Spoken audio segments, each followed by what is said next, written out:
Hi. So this is the first of a series of videos where I'm going to be talking about the kind of skills and understandings that we're going to need to be able to develop our capacity to face complex problems that need nuanced responses when we have to collaborate with people who we are afraid of, don't like, and don't trust.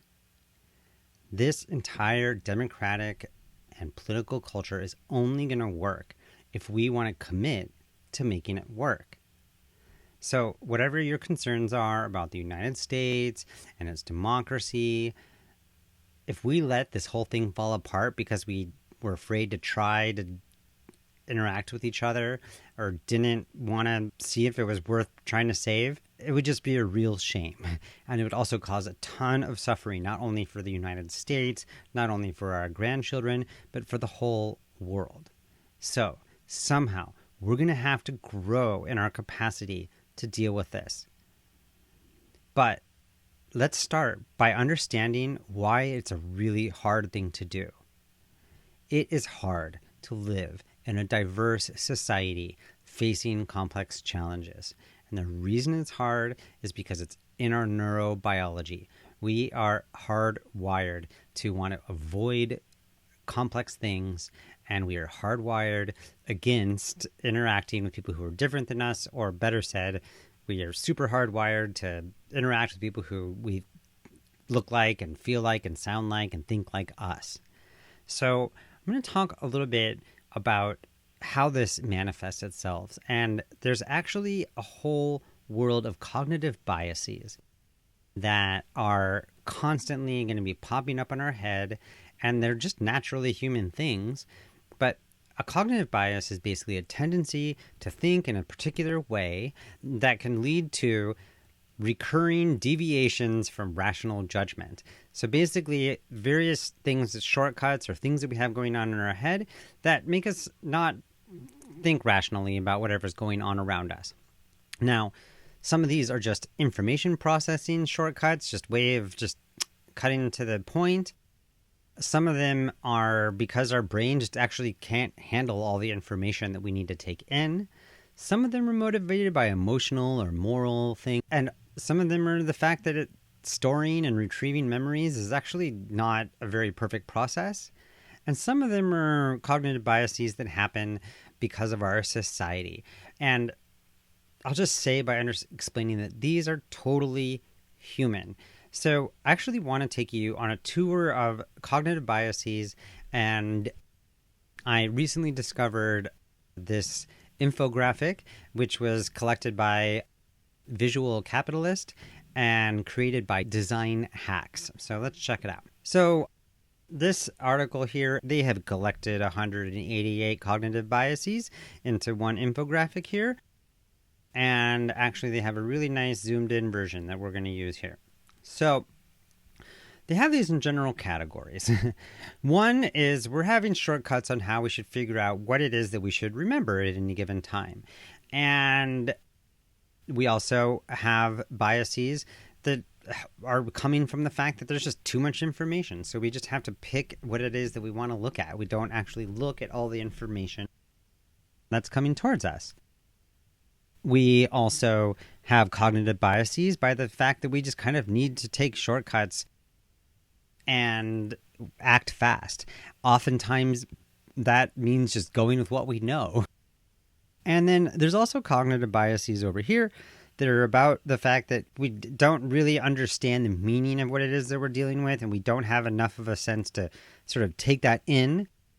For example, we fill in the characteristics with stereotypes or prior histories, or we just simplify things and just try to find patterns where maybe they aren't, or we think that we know what other people are thinking. We project our current mindset or assumptions into the past or the future. I'm mainly showing this to you, and I'm going to make sure that the link is connected to this video. I'm showing this to you so that you can kind of get a sense of all the different ways that we are having these biases. And I'm going to dig into a couple of them. I'll also be sharing with you this other one right here. And this is a distillation of some of the 50 cognitive biases in our modern world. And I'm just going to point out a couple of them that are related to politics, these little red ones, yellow ones here. We have a thing where we tend to favor our own group.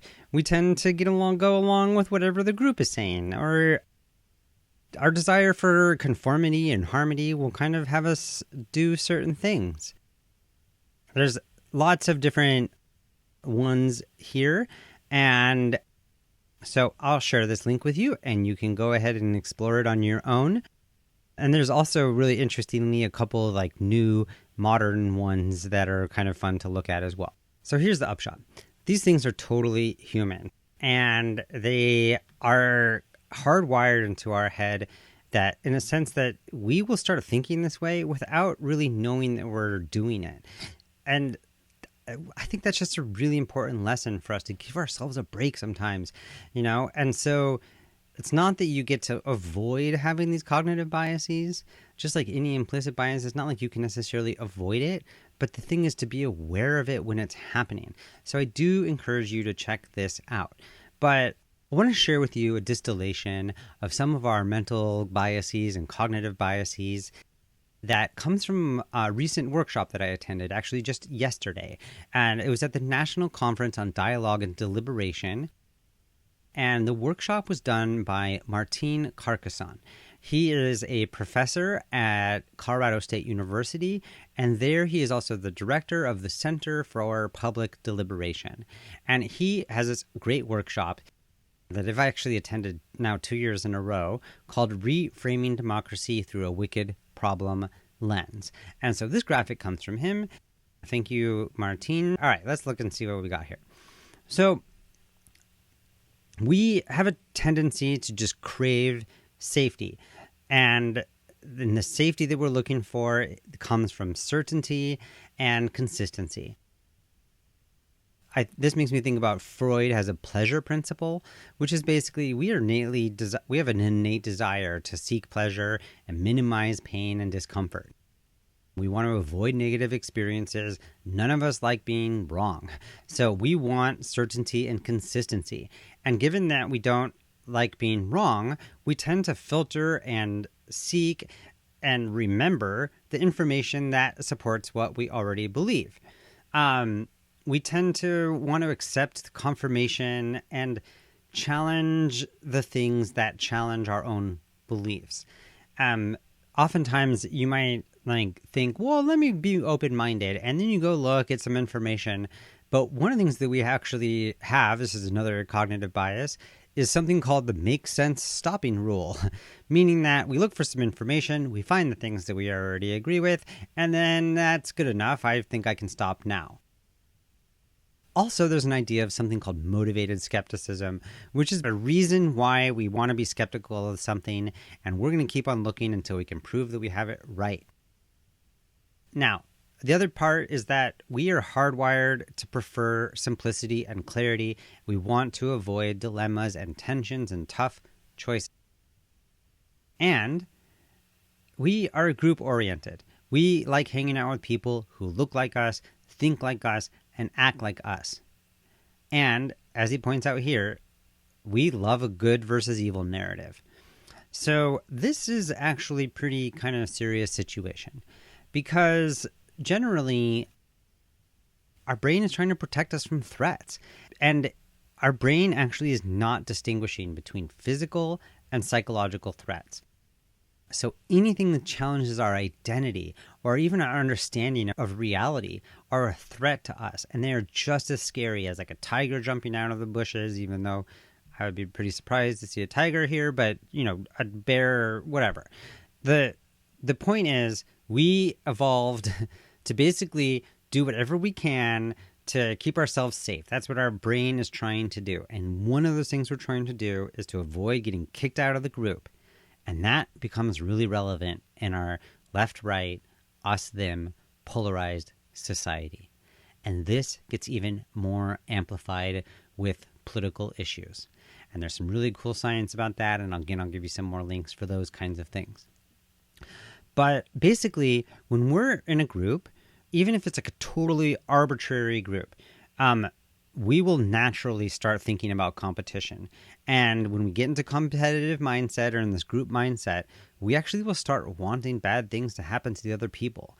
And when we start thinking about it as war or kind of like a deep us and them, and I believe that that's been part of the discourse in our politics lately, then we almost might justify anything because we see what we're fighting for as righteous and our cause is righteous. And so therefore, we kind of might even throw out some of the different ethics. Now, the other reason why our political issues are so intense is because it's not just uncomfortable for us to be wrong and adapt a new piece of information. When we are threatened around our political beliefs, then it also means that we might have to depart from the consensus thinking of the group around us. And in this siloed world, we kind of want to be around people that we agree with. And so when our beliefs are threatened and we try to open up to other people's beliefs, it also becomes a threat to our relationship. Now, this is compounded by one of those cognitive biases that I find to be really interesting, and it's called the backfire effect. So the backfire effect is basically what happens when your deep convictions, when something that you really believe or you're passionate about or you've really gotten yourself behind, when you are challenged with contradictory evidence, your beliefs get stronger.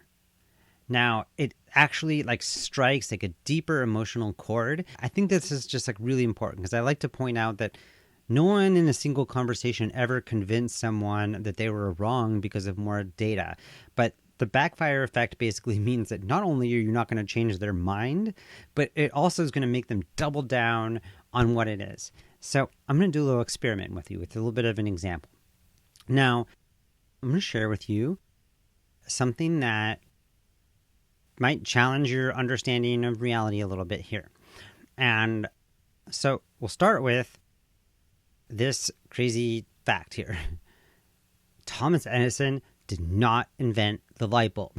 The light bulb has been around and people have been using that kind of lighting for a long time. He improved upon it, made it accessible to the rest of us, but Thomas Edison didn't invent the light bulb. So see what that feels like to take that in.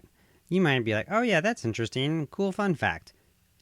Go tell your friends about it tomorrow. But what does it feel like to hear this fact? Less than 100 people die each year from mass shootings. This uptick right here in 2017, where we had 117 fatalities, that was because of the Las Vegas shooting. So other than 2017, never in U.S. history have more than 100 people died from mass shootings. How does that feel? Do you feel defensive right now, or do you feel like you kind of want to protect it? Let's go a little bit further here. So, who's dying of all the gun deaths? 2/3 of everyone who dies of gun death is by suicide. That's somewhere around 20,000 people a year. And overall, it's about 30 to 40,000 people a year die by firearms. Now, here's another interesting fact. 5 out of the last 10 years, more people died of the flu than died by firearm death. And so it kind of brings up this question, how does it feel when I say, what if we actually put the energy into preventing firearms into getting people vaccinated? So less than half of adults ever get vaccinated for the flu. Maybe we could save some of those 40, 50,000 deaths if we got vaccinated. I'm sharing this with you not to say that we shouldn't be trying to figure out gun control or whatever, but I wanted to sort of bring into your system what it feels like to recognize how threatening it is to have our political beliefs challenged. Now, this is just compounding on top of the fact that we're already have a cognitive bias that wants simplicity. We already want to be on the in group. And when it comes to political issues, these things combine to make us want to, like, it gets extra charged for us to hear information that might challenge our beliefs. Now, I'm going to even take us a little bit further with a couple other challenges that we're facing. So there's another cognitive bias called the Dunning-Kruger effect. And the Dunning-Kruger effect basically says that people who are less informed are more confident, and people who are more informed are less confident about what they know. So basically, the people who are the experts are the ones who are going to be most quickly to say, we're not totally sure about this. While the people who don't really know what they're talking about are going to say, yeah, I totally know that that's 100% a fact. Now, imagine this is getting amplified by the internet, which is then expanding all of these things. And then this layers into the fact that we are living in an adversarial political system. And guess what? Those politicians know this. They know that this is happening. And whether they're intentionally doing this or actually just doing whatever makes the most sense, they've figured out that how this human nature works. And so they're playing into it, which is why this yes, no, for, against, good, evil discourse really works for us. We have a system that's focusing more about winning than solving problems. We have a system that is prioritizing simple, clear solutions, and no one is willing to say that an issue is complex and intense. And part of this also leads us into prioritizing blame over accountability. And then just to add on to top of that, our media totally is profiting off of this. They love this conflict. I mean, no one necessarily loves the conflict, but they're making a lot of money because we think it's entertaining. People want to see conflict because we love our us versus them stories. And this all feeds back into a cycle because the only information that we hear is basically compounding all of the biases and all the distortions of reality that we have going on. So what are we going to do about this? It's not easy. We have a lot of things working against us. But I'm going to share with you a couple slides that I also got from Martine that can help us kind of think about where we might strategically make changes as we go forward. And again, this is all about trying to develop our capacity to be omnipartial individuals that are caring for everyone. So let's talk about it. Martine had this wonderful slide in his presentation where he talks about a wicked problem mindset. And, basically, first of all, presume that the issues you're dealing with are wicked problems, but it's not about wicked people. This goes back to a foundational idea of mediation, which is focus on the problem, not the people. It's a really key thing. We also need to become more comfortable with uncertainty. We need to focus on elevating our conversations and not actually trying to just win the argument. Bill Shireman, who's a guest that's coming up, articulates this really well. But basically, we can be problem solvers or we can be warriors.